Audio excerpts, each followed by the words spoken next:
Elk 101 is just it's its own beast, and it just keeps rolling down the hill. I'm just trying to hold on to it.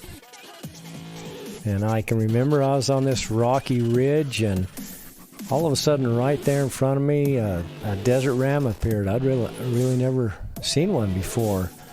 And just as soon as it appeared and stared me down, it turned, and then just a flash of the eye and a little bit of dust, it was gone. But I was so intrigued by where those animals lived that started me on a journey that definitely has changed my life. We often hear from everybody, and I heard growing up as a kid, Weatherby. I've always wanted to own a Weatherby. We sat around a campfire right there at the kill site, and we probably sat there for, hours, recounting the experience, loving it, living it over and over again, and just really taking in the moment. And so to me, that's one. And then, I've had other deer that I've hunted for a couple of years, and you finally put your hands on them, and there's something to be said for that too. But I really enjoyed that experience and being able to experience that together. And so it's about who you're hunting with too at times. It's not just about the animal. That was one of those nights that I remember we even said it. We're like, will this ever happen again?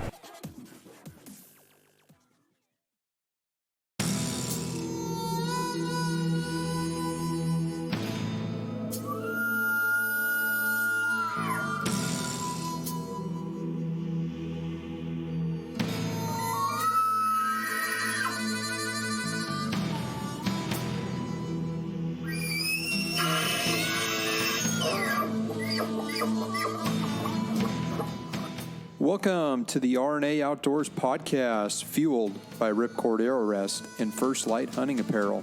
At RNA, we are public land DIY conservationists that love to share our passion for the outdoors. So join us and our team as we interview professionals in the industry to share insight knowledge that helps make hunters and anglers more successful.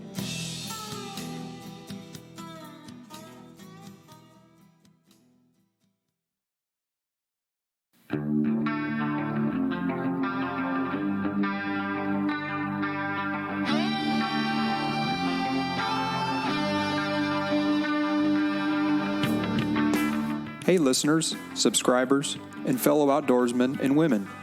This is your host, Lucas Paw, and I'm excited to tell you about some of the sponsors that continue to help make this podcast not only happen, but grow and thrive in this digital world of audio content. This podcast is brought to you by Ripcord Arrow Rest, the bow hunter's #1 fall-away rest on the market. Ripcord is known for 100% full-time arrow containment in their patented drop-dead brake system that eliminates launcher bounce back. Best of all, Ripcord is backed by their rock-solid guarantee. If the original owner has a part break for any reason, it will be repaired or replaced at no charge. And did I mention, Ripcord is located in southwest Montana, where all their products are made with pride in America. Check them out at ripcordarrowrest.com and on their social media feeds. This podcast is brought to you by First Light Clothing and Hunting Apparel. Born in the Rockies in central Idaho, First Light's mission is to create simple, yet proven, versatile gear that provides comfort and performance in any situation while working to promote the pursuit of ethical hunting and stewardship. I recently joined the First Light Pro staff team and have continued to be impressed year after year in their innovations in engineering of merino wool fabrics. 10 years ago, they started putting out wool fabrics with camo patterns, and immediately this changed the game. Since then, they offer multiple layering systems and kits in various proprietary patterns and continue to raise the bar with their competition. Find them online at firstlight.com or under their social media feeds. Go farther, stay longer.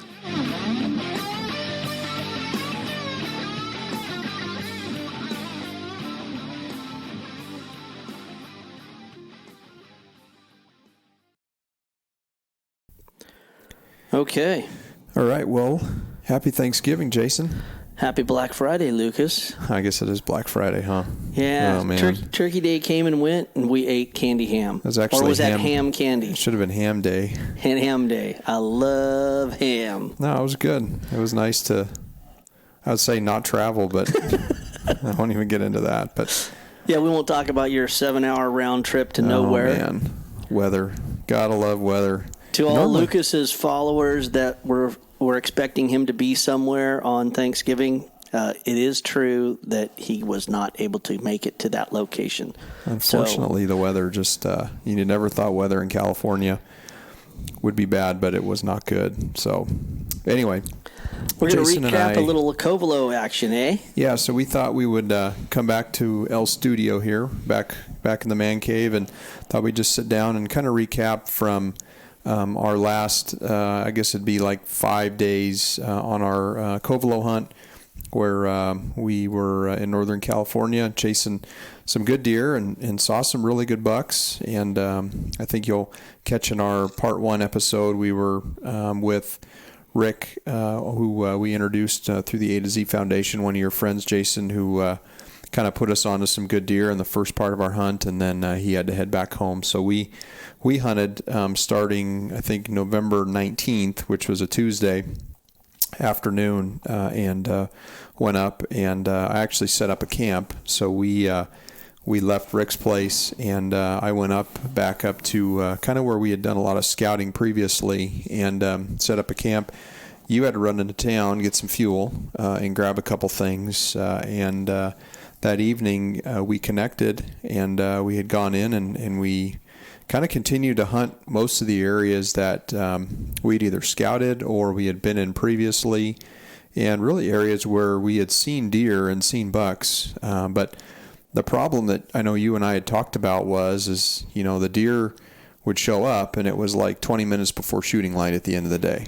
And it just made it totally difficult to, if you glass a deer up, and for instance, Tuesday evening, I walked down and pushed across an area that you said, man, I saw this really nice buck come out the night before. So I figured, well, let me be there in shooting position at dark. And here I get a message from you that says, hey, big buck spotted. Right? Yeah, well, that was the crazy part. And, that was the evening when that storm was just coming in, and we were thinking, wow, this could be our opportunity, right? We were hearing there was going to be weather. We did know there was going to be a little bit of wind again, but we were thinking positive thoughts of dropping temperatures and opportunities in regards to potential rut activity and or rain, which inherently in Northern California, when you get a good rain right afterwards is super fun hunting. Yeah. And in this case, the fog blew in, which for those people that love to glass, we all know that fog is kind of like one of those things that's absolutely stinky. And it was blowing in, and of course you moved up to what we call the gate. It was an area where I had seen a big buck the evening before with my buddy Rick, and we thought that potentially the deer could work out there. In fact, actually, I spotted a couple of does and a small buck that worked out in that same geographical area. Yep. And he was acting a little ruddy, so we were kind of hopeful that if you got within shooting distance, that maybe the big boy would show up. Yeah. And unfortunately, I thought I was in a good position, and I did see that buck push the doe out, but it's funny about Blacktail is kind of thing. One of the things we learned is we were in the general area where the bucks were. They just were never in a patternable area any time throughout the hunt, morning or evening. There was never a point where we saw a buck in one area and he was there the next day. He could have been, a mile on the other side of the canyon the next day. It just, there was no pattern to any of them. And that was something that, we say the rut, right? Well, we didn't really see the rut totally kick in where potentially a deer and a doe stayed in a general same area. But what we found is there was a couple different drainages where the animals were pretty concentrated, but we just didn't have the big deer. And then, of course, the day that I saw that one big buck, and then the next evening you go in and get to where you were within 300 yards of where I'd seen him. Yeah.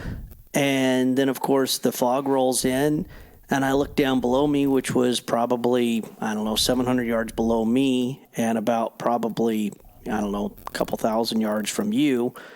And there he is. He's standing frickin' right on the edge of a slip, all by himself, out in the middle of the opening.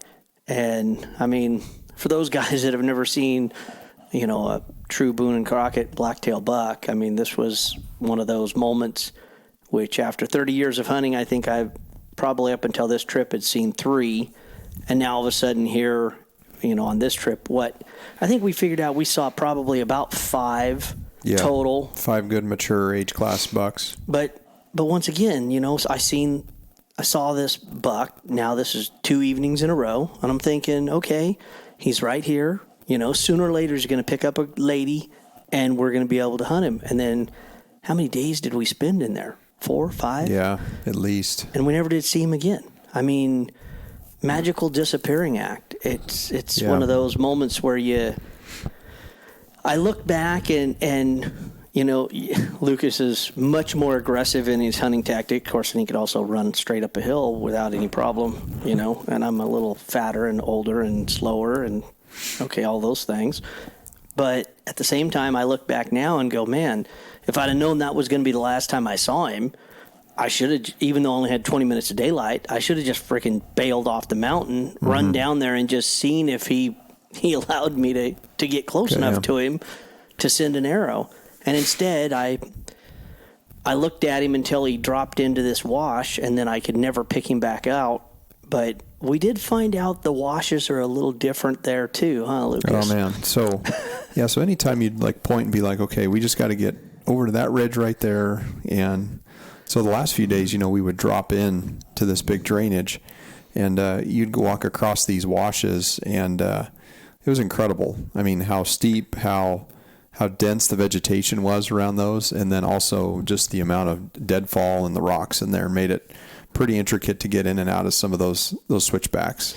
Well, the funny part is we were looking from a distance quite often because, our general pattern is to get someplace high, get someplace where you got optics, try to actually locate them and potentially bet them. Well, we'd find them, and then all of a sudden they'd disappear. And then maybe 45 minutes later, they'd pop up, which vision-wise from a mile or mile and a half away looked like, oh, well, they just went into a little space and hung out there for a while, and then now all of a sudden appeared. Well, when we dropped into those canyons down there, the one that we hunted, it had 5 fingers. Yeah. Within, what do you think? I think it was only about 5. If we stood on the one side and ranged it, I think it was only about 500, 600 yards across. Yeah. But there was 5 individual different fingers. So it literally dropped off into one, came onto the peak of another, dropped down into another one, came back up. And then on the third one, actually, we found running water, which that kind of surprised both of us, but then also made us realize that, surprise, surprise, that could be the reason why they could live there. Or if they dropped off into that one area and they were gone for an hour, and then all of a sudden they reappeared, you're like, oh, where did they go? Well, they probably went down and got a drink. Yeah. So, but. Yeah. So just thinking about, it's funny because you took the picture of that buck, you sent it to me, you said, hey, good buck in the bottom. And then it wasn't until a few days later we actually kind of edited that photo and zoomed in on it to realize really how good of a deer that was. But the downside of the next day and a half is when we went back to camp, we were walking back and you could just tell that the pressure was dropping, the wind was picking up, and that was our first night staying up on the mountain, and had the cots set out and everything going, and then next thing you know, the wind starts blowing and it starts raining, and you made the good call of just sleeping in the back of the truck. But we ended up getting slammed with about over a day to a day and a half of wind. That night came through, and then the whole next day was just windier than heck. And I mean, as you know, and we talked about this, it's hard enough sitting out with a 40, 50 mile an hour gust trying to glass, keeping your glass flat and where you're seeing stuff and steady, let alone as much as we hate it, you can only imagine how much the animals hate it too. And we just, for about a day and a half, didn't have any luck seeing much or even locating anything based on that wind that came through. Yeah, that wind was absolutely sucky. That's the political term right there, sucky. Yeah. Well, I mean, we had just left cabin life, which, thanks, Rick, we appreciate that. That was really pretty nice. Nice cooked meals. Yeah. Had shelter and a bed. But then, actually weather up to that point had been very mild and nice. And then we get up on the top of the mountain and, oh my gosh, I mean, when we got back to camp, we were sitting there and hanging out, and you looked at me and went, "This is ridiculous." This is miserable. We can't. It's 6:30, 7 o'clock, and we're trying to like have conversations, and the wind is blowing so hard. Your nose is running. Yeah. You know, you got your big poofy jackets on, and we're sitting in between the trucks, thinking, "Well, this is a little bit blocked from the wind," and it was horrible. And then Yeah. all night long, all I kept hearing was we had tarped the cots and some of our equipment and stuff, and man, all I kept hearing is that freaking tarp blowing Yeah. in the wind, and I knew this is bad. Yeah. And you mentioned deer don't like the wind. You know, they always try to find that little pocket, but the challenge is never having really hunted that geographical area, we didn't necessarily know where those little pockets were. Yeah. And they would stay. I mean, if we could have figured out where they were or could have located them, a lot of times I think they would have stayed in that area for a potential stalk. But Yeah. let's get to the terrain. I mean, yeah. Well, you and I remember we found that one little glassing area that was on the leeward side of the wind. And interesting enough, this kind of becomes interesting later because we found, a pretty good bedded buck on that same side. But, we kind of found that little cut that was literally on the opposite side of where the wind was blowing. It was calm. It was quiet. And all around us, you could hear the trees just, moving. And you could feel the wind gusts around you, but we were essentially protected from it because we were right below that rock. And that's more than likely where the deer were hanging out in places like that. Well, and you mentioned it right there is we got there, and I still remember after not really sleeping a lot because I don't like the wind, even when I'm in a truck. You said, "Hey, I got a nice spot to glass from," and so I circled over with you, and I'd left my pack and bow up on the top of the mountain because I was just kind of trying to get out of the wind. And when I got around the corner, and I went, "Oh crap! I just laid on a rock, took myself a little nap." I think you threw a rock at me because I started snoring or something. I might have taken a picture of you sleeping too. Oh, there you go, just like that. I won't put it out anywhere. Oh, social media. This is how Jason hunts. Look at that. Yeah. But no, it was a rough day and a half or two, and then we finally got a break in the weather, and I say break in the weather, we got a break in the wind, but it started getting warm again, and it was the trying to think of the morning. I think it was the 21st, which would have been like Thursday morning. We split up that morning, and we were kind of at that point where let's start covering ground. You go hunt one drainage and I'll kind of go focus in another area. Well, I ended up finding, a couple bucks that morning. They were good bucks, and they were kind of right on the boundary on the private and the public wilderness land. So I kind of dumped off the mountain, went off, and I think you went back up, and I ended up scooting that boundary line and getting in on those deer. And I think I'd sent you a picture. I'd gotten those does were within about 100, 150 yards of me, just feeding, and it was the same group of 5 does that I had seen with that one buck that looked like a pretty favorable buck, and waited an hour and just never saw any antlers or any buck with that group. But one thing I told you guys I thought was interesting is as I was working in that area, I was trying to stay below them and at their same level because the wind was bad. And I think we'll talk more about the wind, in this podcast. But wind never seemed to be on our side a lot of times when we were going through this hunt. But right as I could feel the wind changing, I get my wind check out, and I'm starting to see the wind starting to change. And immediately within minutes, you could see that group of 5 does just spin around and put the wind at their nose and then head right back down the drainage that they came up. Which I don't think they winded you. It was just that was their natural pattern, right? So they were feeding into the wind, and then all of a sudden when the wind changed and they no longer had that advantage, they changed their pattern and they just filtered back the other direction, which was a safe move, which really, in the end, it is kind of an interesting concept because we look at it and go, well, you were in a position to potentially get a shot if there would have been a buck. Yeah, absolutely. Actually, it was a hair tag technically. Yeah. So I guess you could have had a shot at one of those, but we would have never let you live that one down. No, this wasn't about meat by any means. When you went and did that, that was the evening that I went back over, and I went on the back side, didn't I? Mm-hmm. So this was kind of interesting.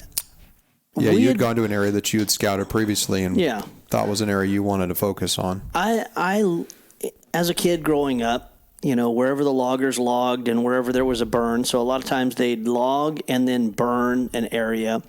And inherently, a couple of years later, it would be fantastic hunting. So what I looked at is I found an area, had a water trough in it where they had set up for the cattle. And it was a really neat area. I think it was a little overgrown, probably on the 10-year-old status of since the burn. Growth, since the burn, yeah. And I just loved it. I mean, to me, it reminded me of my childhood and where I killed a lot of bucks. So I decided, since we hadn't been seeing a lot of deer, that I would move over there. And one thing that we did notice, and we ran onto another hunter, which turned out to be a friend, and hopefully we'll have him on the podcast in the future. Yeah. I had mentioned to him, I said, geez, we have only seen a half a dozen deer above mid-mountain level. Almost all the animals that we've found were, when you say probably 2,500 feet and below, where the peak presumably low, say was 45 to 55, give or take. Yep. So most of the deer that we had found were actually low.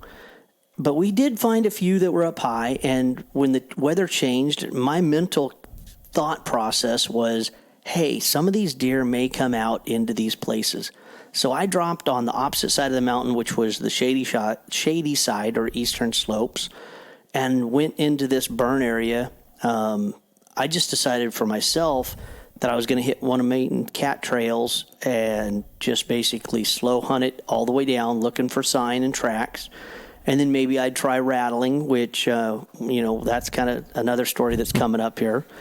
And I just looked to see if we could see anything. Well, I literally walked for about an hour and a half, one direction, and I never cut one deer track. And it got almost to the very bottom, and I found some deer tracks, but they were prior to the winds and the rain that happened, which we only had about an hour's worth of rain. But that hour's worth of rain did wash out most of the signs, so you could definitely tell when things were new.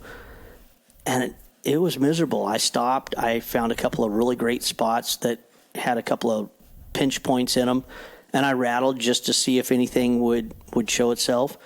And then I walked myself back out of there, and man, you want to talk about feeling depressed. Yeah. I mean, that was a whole evening's hunt where not only did I not see a deer, I didn't see a fresh deer track.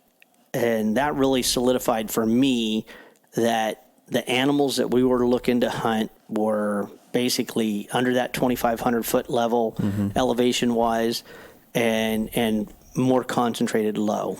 Yeah, and I'd gone and hunted in that basin on the opposite side of where we were camping, had the same experience. I mean, we'd been seeing deer low there, but I don't even think that night I glassed up one buck, and I think we both came back to camp and were just like, just shaking our heads like, are we doing something wrong? I mean, we're pretty good hunters. We've put a lot of time in this area. We like to glass. We like to find the deer, and we were struggling. So the following day, we kind of did a hunt that we'd been recommended by one of your friends, and where he said, hey, push up above this lake and just kind of work the ridges across. And then our thought was, hey, we'll do like a mid-afternoon hunt. We'll sit on an area and we'll glass, and then we'll work our way back down and glass our way out. And we did that, and it was a very good area. The country that we pushed into, and some pockets in there you can't see from up above, but it was just incredible to me that the amount of landscape we covered, we didn't even bump a deer out anywhere. And if we did, we never saw it, but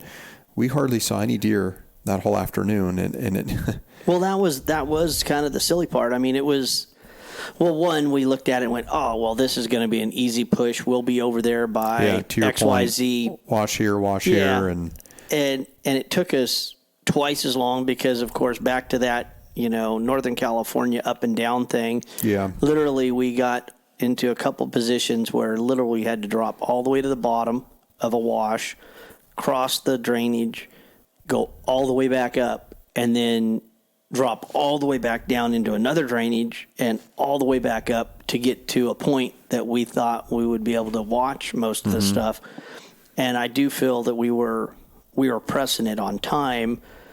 And the other side, though, is just back to the same statement. I think on that push, I did see what I thought was like a fawn and a doe's track, but we really didn't see any sign. And once again, this was probably, when you say probably about 4,000 foot elevation at that location. 3 to 4, yeah. I would So say, yeah, I think we range. were once again in that area where it was too high. I always wonder, if we would have had snow, if we would have had weather, would that have changed the dynamics and where the animals were? Because, everybody told us in previous hunts that there was deer right in that area where we were at. I mean, one guy told us, you're not going to have an opportunity. You're going to have multiple opportunities at BNC bucks. And that, to me, was what we were there for. Yeah. And lo and behold, like I said, 9+ days of hard hunting. And, we turned up 5, but at the same time, shot opportunities were next to none. Yeah. I mean, I technically, in my mind, the only stock that I actually had was with you on the last day. Yeah. And was that technically that wasn't a You didn't BNC even- buck, and you I didn't didn't even see the necessarily, buck. even. That was kind of we're getting down towards the end, and this was a really cool fork by 3, but genetically he was a deer that could was be young. He could be taken out of the crowd, so that hopefully a bigger, better genetic deer could have taken him. But so we fast forward to Saturday. So I think you and I at that point were feeling the crunch and knowing that, hey, we need to just drop into the bottom. We need to hunt this. Go we need lower, to hunt this low. go and lower. So that morning we got right at our glassing spot at first light, and I had glassed up that wide 2x3, which I thought at the time was a fork, but he did actually have splits on his front. So I think he was a 2x3. But anyway, so we glassed him up. He was bedded on a what would be considered basically a south-facing ridge first thing in the morning. And so I grabbed you, and we had identified him, and then we just continued to see more bucks. We saw a nice 3x3. We saw another nice 3x3 pushing with a small fork and horn. So we knew at that point that the deer were pushing lower, that's where we needed to be. So we did, and we literally went down into the bottom and spent the whole day on the mountain that day. And I think we both committed to each other, like, you know what, we're not going to go back to camp today. Let's see even if there's any midday action that occurs. And because that was really the hope, right? I mean, you get down into there, maybe the rut is actually happening. And that's really when we kind of found out that all of those fingers were there, and there was a lot of space that we weren't seeing. Yeah. And potentially, could we hear deer fighting? Could you hear, rutting action going on all day? The interesting part is that, of course, was a pretty warm day that we had. But then explain to them, you know. So we kind of sat down, and we saw where all those bucks went, and they went low, and we weren't able to get on any of those deer. But our thought was, if we get down into within that general area, within probably 300 to 500 yards, are they going to come back out and feed in the evening where we're going to have a shot at them versus sitting on top of the mountain, glassing them up and realizing I can't get down there in 30 minutes. So we're sitting there, and it was about 10:30, and we were standing there, and I look over to my left, and just through kind of the silhouette of the trees, I could see what appeared to be a good buck, and it looked like that 3x3. It was that kind of that dark, tall, chocolate antlered buck. And I see him come kind of walking and running down the side of the ridge, which to our demise at the time, but didn't realize that this ridge held a ton of deer. And we saw deer there, but didn't realize, okay, it's a north facer. It's shaded most of the day. Actually, for about 90% of the day, it's shaded. It's very cool, and there's a ton of habitat and feed there. There were oak trees dropping acorns. So I said, you know what? I said, let's give it a try. Let's rattle. We tried rattling the day before and didn't really have much success. So, you and I went up and we probably split between 30, 40 yards between us. But actually, when I thought about it, we had good shooting lanes left and right. Like if anything was going to come out to either side of us, we had it pretty well covered within, I would say, a 200-yard radius on either side of us. Just to add in on that, what I didn't realize until later when we started looking is, while it was only 200, I think I ranged it. Wasn't it like 212 yards to where you saw that buck from where we were? Line of sight, right? And we're just looking at stuff through patches, folks. So, I mean, that's the goofy part is you'd see him, then you'd see a doe, then you'd see nothing, and they were just kind of working on this hillside.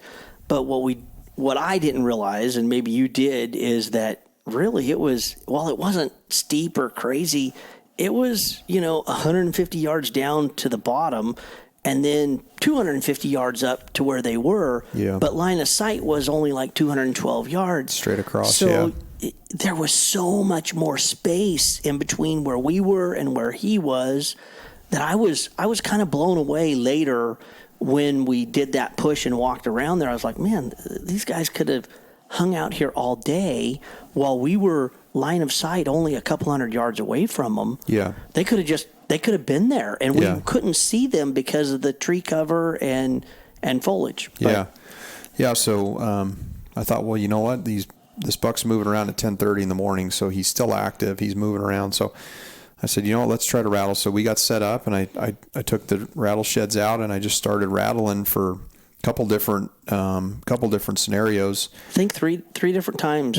Three different times we'd kind of done sessions, and sure enough, after I had done the third session, I grabbed my bow, and I could kind of hear something. You can hear leaves and you can hear other things crackling, but you never know. Was it a squirrel? Is it a deer? Oh yeah, it was crunchy. Is it out a cow? there Because there were moisture. cows out there, and sure enough, this little, what I thought at the time was a fork and horn, ended up had three small points on one side and a spike on the other, actually came out below us and walked at 72 yards from me and ended up around 51 yards from you and walked right by us, unbeknownst to us, cut across this little oak flat that actually went to a good water source, which we ended up finding later. But I guess we were hopeful that maybe that bigger buck was going to follow that smaller buck. It just didn't, but it was interesting to know that buck did walk out, had us pinned, and knew exactly where we were rattling at, but really didn't have much care in the world with us knowing we were there, and we actually did have the wind too. I was going to say the wind was good for us, which, that was one of the very few times that the wind was actually to our advantage. And being that it was 10:30, 11 o'clock, the predominant winds were blowing in the right direction, but it was pretty interesting and you saw him first, and what's funny is I was closer to him, but just because of the way the topography was, I was kind of one little bench down below you. I was kind of like, doop, doop, doop. And what was funny is I saw you get all kind of like focused and getting ready, and you were kind of looking at me and looking down there without moving a lot. But what happened for me is I look across, and 200 yards away on the side of the hill, I could see another deer. And so I thought that's what you were looking at until all of a sudden that 3x spike took a couple more steps. And then all of a sudden I'm like, holy crap, there he is. Yeah. But I knew as soon as he stepped out, I mean, we were at 50 yards and I actually thought he was a forked horn too. And then I pulled up my Leica rangefinder and I beamed him with it. And I was like, okay, it's a 3x spike. Yeah. And then he just pussyfooted right across there, never did freak out or anything. And just like you, mentally in my head, I was like, oh, come on. I hope the other guy is right behind him. And we sat there almost an hour. Sure. Kind of set up there, trying to see if something would happen. And I figure mentally in my head, I think that big 3-point was probably within 400 yards, don't you think? 400 yards somewhere. I mean, he couldn't have gone too far, but he was once again, quiet and never did move or didn't talk. And that was the interesting thing when that small buck walked by us. That they are so quiet, and I don't know how they can be so light-footed in that stuff. I mean, he walked within 50 yards of you, and just seeing movement is all you would see. Because if you were taking a nap, you probably would have never heard him. That was pretty amazing. We've alluded quite a few times to the dry conditions, which, we only had that little hour's worth of rain the whole time we were up there for 9+ days. And the reality was, even the pine needles, where pine trees had dropped needles, they were crunchy. And, usually pine needles is a pretty soft, quiet, sneakable area. But then the oak trees that had big leaves that windstorm pretty much knocked most of that stuff onto the ground. And, man, it was like stepping on popcorn. It was just crunchy, crunchy, crunchy. And it's hard to sneak on something. Then all of a sudden you got a deer, and that deer friggin', but he was moving slow, right? He wasn't doing, a couple of times we had deer, crunch, crunch, crunch. They were chasing a doe or something, and you could hear them moving around. But this deer, man, he just pussyfooted right into our backyard and right past us through all that leaves, and he made very, very little noise. Yeah. Yes, so we sat most of that day. We set up that evening. You got up on a good little area on a kind of a good lookout glass point on a rock, and I sat a little lower. And once again, we thought, we're down in the lower section that these deer, and we're going to come out. And they started coming out, before the sunset, but just couldn't get opportunities. Yeah. And I did spot that 3x3 up on the side of the hill. He was probably 600 yards from you, bedded. Yeah. But once again, you would have had to travel through a bunch of really noisy stuff to get up there. I kind of looked back and kind of talked you out of making that stalk, and now I think maybe we should have gone for it. But at the same junction, I kept telling myself, be patient. Don't push these deer. They're not going anywhere. They've been in this general bowl the whole time that we've found them. And, not being overly aggressive, in my opinion, was a good move. Wait till the winds are right. The crazy part is, now we kind of skipped over bear spotting sessions. I guess we could probably have a whole podcast about bears, but I think, every day between you, I, or Sean, our friend, we'd seen at least 1 to 2 bears a day. And in this one area, probably the same 2 bears that were in this general area, but seeing really fresh sign, really fresh scat. The last morning, Sunday morning, we just said, we're not even going to sit in glass. We're just going to push in and go. And I'm going down, and we push some deer out, and off to my left, 200 yards, there's a lone boar standing there just looking at us. Just incredible. That was the amount of bears that was pretty funny. And the sign in there was pretty thick, and that was pretty amazing. But I always tell everybody, if you're going blacktail hunting and you've never killed a black bear, you have a desire to kill a black bear in California, if you're going to spend 5 days in the field, you should buy a black bear tag, because there's just as high of a probability of you killing a black bear as killing a black-tailed deer. Now, the goofy thing for me is I looked at you and said, "Oh God, do not shoot a freaking bear down here." I mean, that's gonna A, ruin our deer hunt for a couple of days while we're getting this bastard out, and B, it's a lot of work to get one out. But I could see where this area was pretty popular for bears. And like you said, maybe it was the same 2 or 3 bears that we were seeing in that area. But then just a few days earlier, when we were with my buddy Rick, I think on the last morning, we saw a nice bear over there too. So, I mean, that was definitely a different boar that was on that side of the ridge. Yeah. So that was Saturday.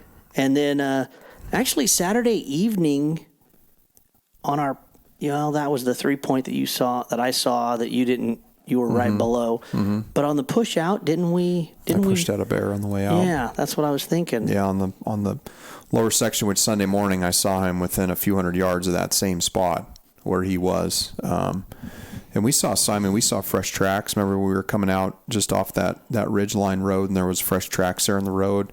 Below the lake, we saw a cat track, and we also saw a bear track there. So a lot of predators. We saw a lot of coyotes. I saw 2 bobcats the weekend before when Wyatt and I went up. So a lot of predators in that area too. But yeah.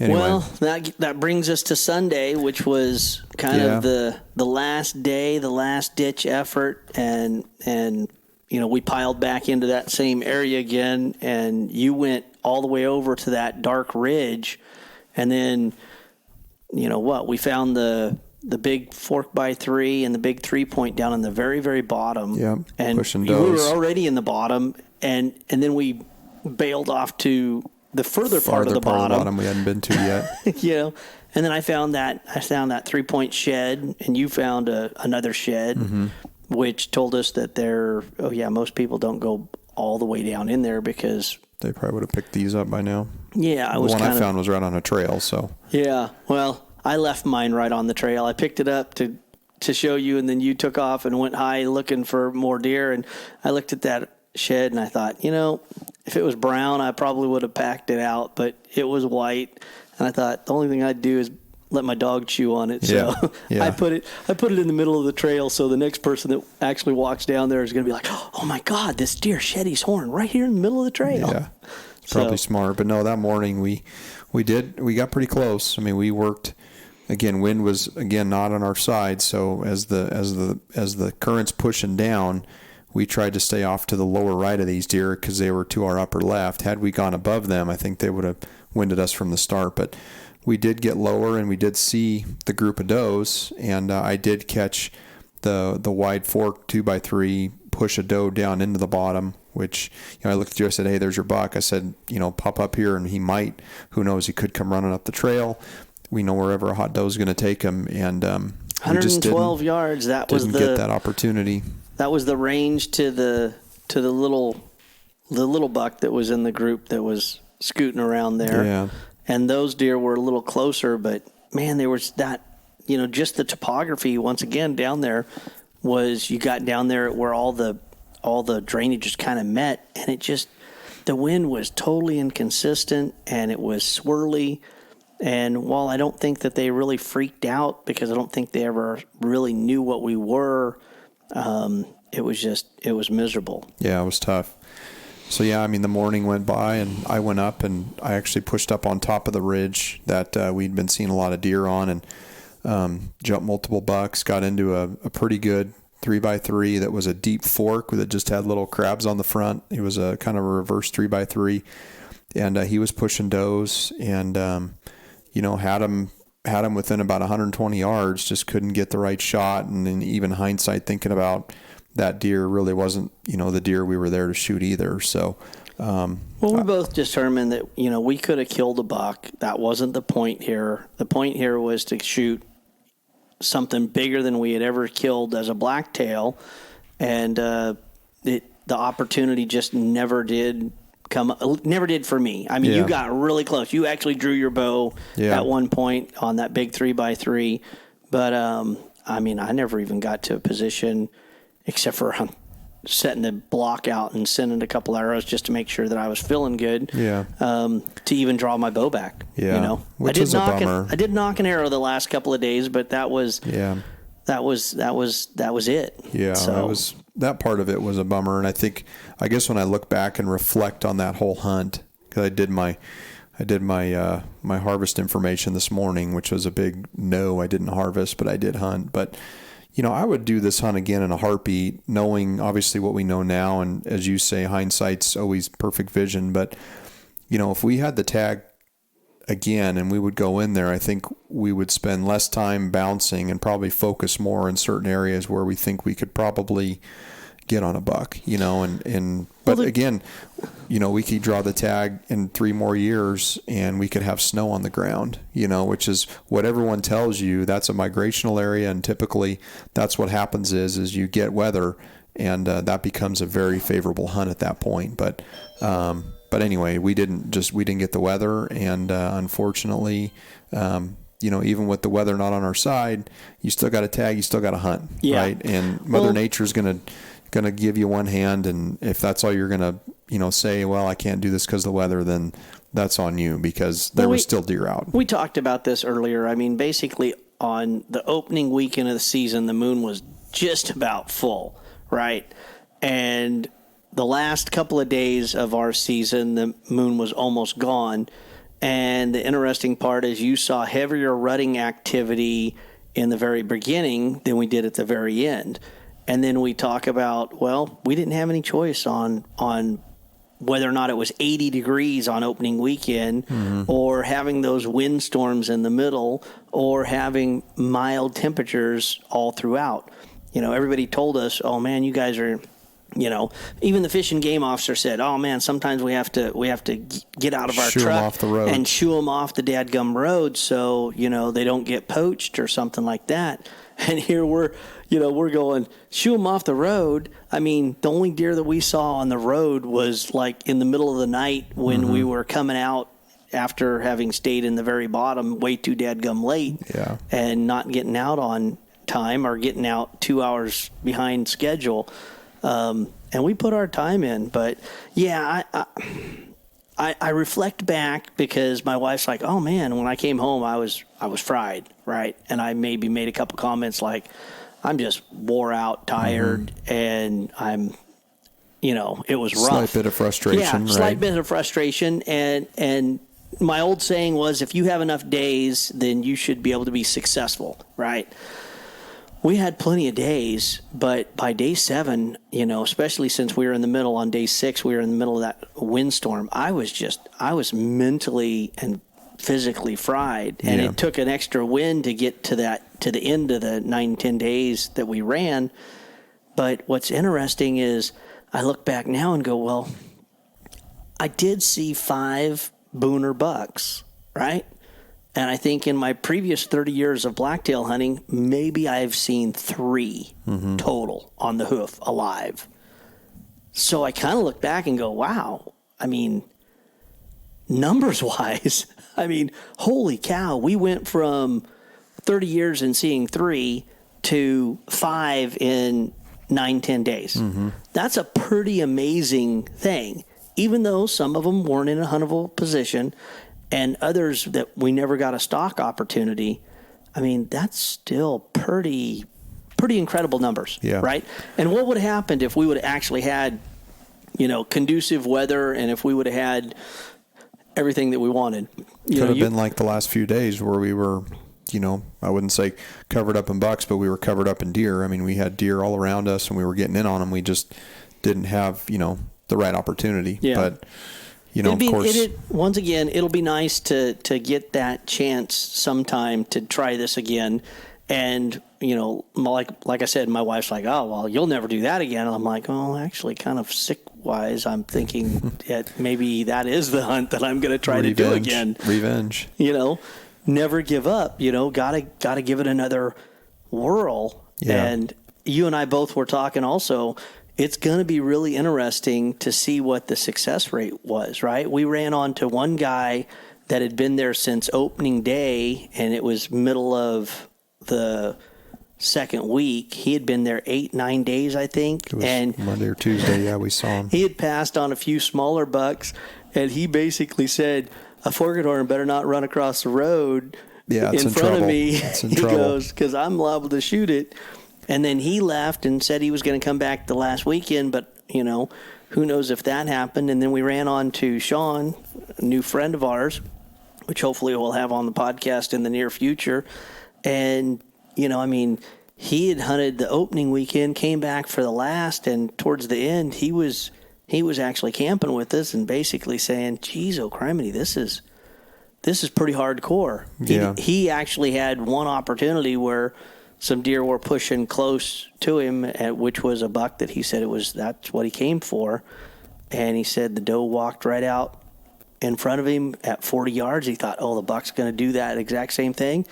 And then instead of the doe just continuing on her path, she button hooked and went straight up the hill. And instead of that buck following where she went, the buck just angled up the hill and walked away from him. He said never to be seen again. So yeah, he had covered ground. He went to some areas we had hunted or had scouted and got some intel and went and checked some places out. But and pretty accomplished hunter. Told some stories about some hunts he's done.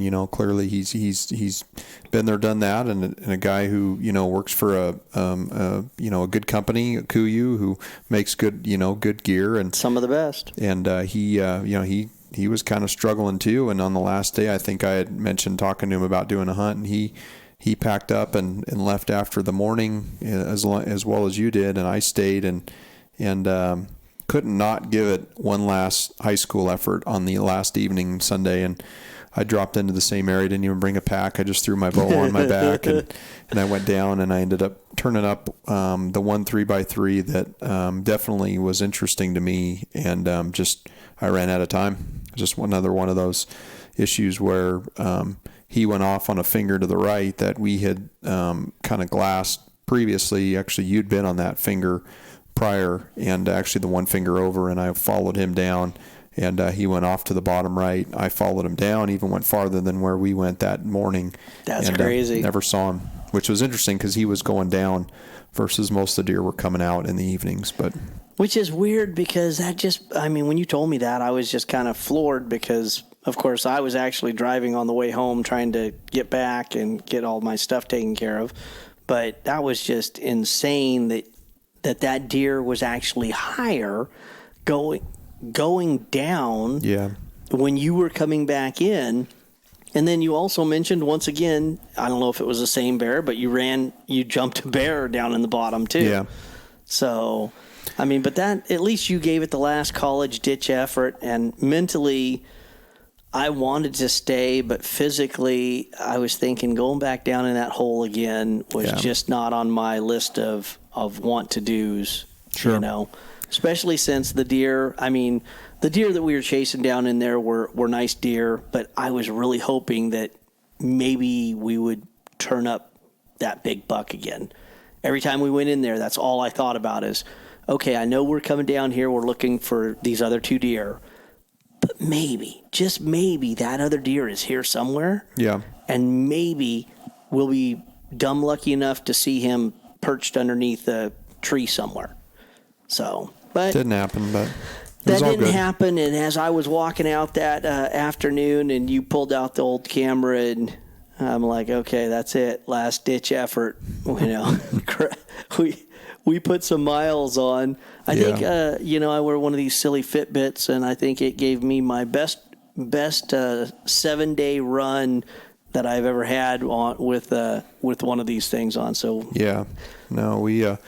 we definitely put on some miles, and we saw some great country. And, I think of anything, you think about the knowledge you gain in a certain area, and clearly some of the best, blacktails in the state genetically are in this area. So it's not a matter of the deer aren't in there. From the bucks we've known in the past, from everyone we talking to the fishing game, the bucks they validated, there's some monsters in there. It's just having the opportunity, and to your point, spending the time and getting the opportunity. That's what it's all about, Yeah, that's it. Once again, you just never know what tomorrow leads to, and who knows, maybe we'll draw the random tag next year and it'll be a complete different story. But do it all over again.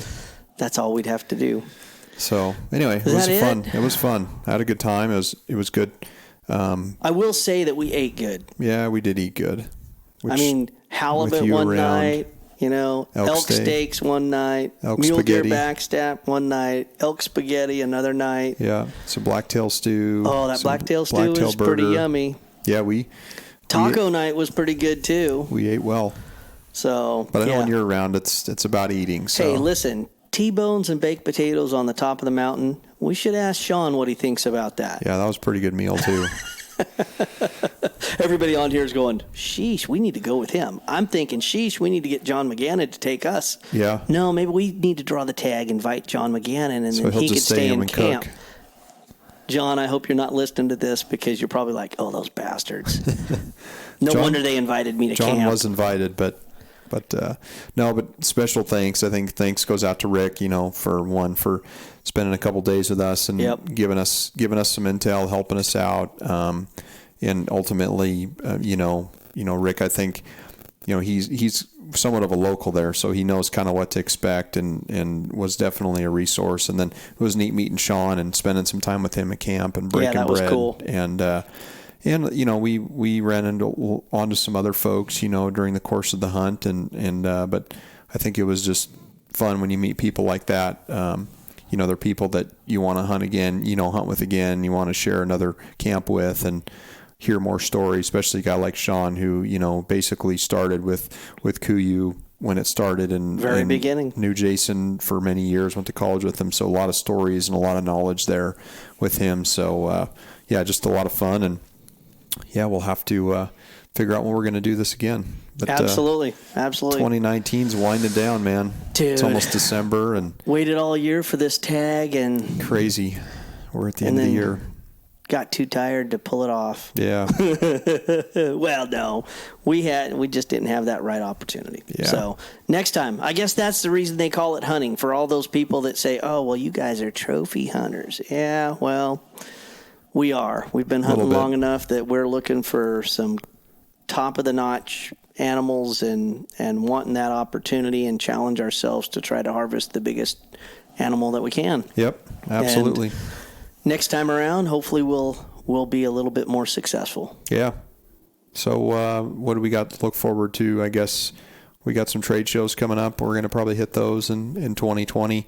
I'm surprised you and Wyatt aren't on the road after his Arizona mule deer tag right now, but I understand you got work stuff coming up next week. So yeah, so look forward to that. And one thing that you and I need to do is we need to punch a bobcat tag by the end of this year, and we need to make that a personal vendetta against the state of California to make that happen. We need to do that. Either that or we need to get a class action lawsuit against the state, one of the two.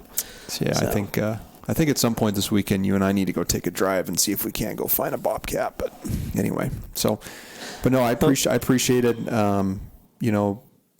Basically spending the week with you and had a great time, and I think we learned a lot from each other hunting, and obviously there were a lot of downs and a few ups during the course of the time, but overall, to your point, I think it's about who you spend time with and when you get outdoors and having fun, enjoying time with people that you enjoy, and I wouldn't have traded that week for any. I mean, even the way it ended, it ended the way it did, but I still had a great time. So absolutely, and I want to just say ditto to all of that. I mean, with you, it was a lot of fun. You're a crazy bastard, I admit, sometimes when you run up one of those hills and I think, son of a gun, I couldn't do that when I was his age, even if I wanted to. But the other side of this is, when I came home and I was telling my wife how hard it was and how frustrating it was and how I just didn't think, and then I started looking back and I'm like, man, I saw 5 booners. I mean, 30 years, only seen 3 in 30 years. Yeah, and here I saw 5 in 9 days. And I'm like, as horrible as it was and as painful as it was, really, it was pretty freaking great. And while you're living it, you're the expectations going into this were so high, and then the results were so low. I guess that's where the mixed emotions. But hunting is a roller coaster event sometimes. Always is, and things can happen real quick. Oh, all it takes is that 10-second opportunity to change everything and turn what we would have considered a crappy hunt into the most successful experience that you've ever had. And that's the highs and lows of hunting, because it is. It's about the challenge on the hill, and it's about your personal experience. It's the sunsets that you and I saw together, or potentially the sunrise, or the fog blowing in, or the cloud up on the mountain that looked like a big dolphin jumping through the water. I mean, it's just crazy, weird stuff that makes you smile. Yep. So a lot of good times. For those people that don't do it, put on a pack, get out into the mountains, and look at a sunset. If nothing else, just get out there and watch that sunrise. It's an incredible experience. And for me, it's the place that I feel the closest to God or our Creator or anything else you want to call it. And breaking bread with good people and having fun on the hill. That's what it's all about. That is incredible.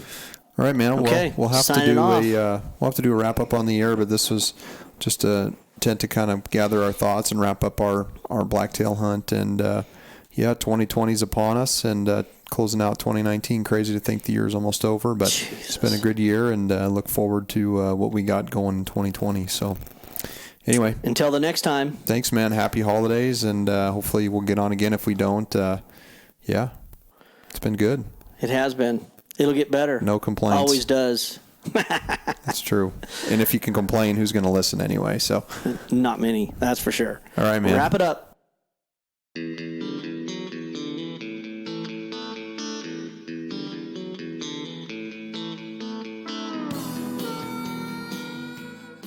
Hey everyone, this is Lucas Paw, hosts of the RNA Outdoors podcast. Please check out Podbean and iTunes. If you have an iPhone or iPad, go to the podcast app on your device, search for RNA Outdoors, and hit the purple subscribe button. When doing this, it will automatically upload when new podcasts are loaded, and they will download into your queue. For Android users, you can access the podcast through Podbean, Stitcher, or use our website, www.rnaoutdoors.com/podcast. In addition, under the RNA Outdoors podcast channel, please leave a review and a 5-star rating. These reviews help boost our popularity and outreach. You can also follow us on our social media outlets, Twitter at RNA Outdoors, Facebook, RNA Outdoors, and Instagram, Rod and Arrow Outdoors. All links are in the show notes as well. If you like what you've heard, we hope you'll pass along our channel to your friends and colleagues. Keep up the good fight. We cannot sit by and watch the public lands devoted to wildlife protection wither away. There's simply too much at stake. Make your voice heard, speak up, and get involved with conservation efforts, and know that every little bit helps. As we say on the mountain, go farther, stay longer.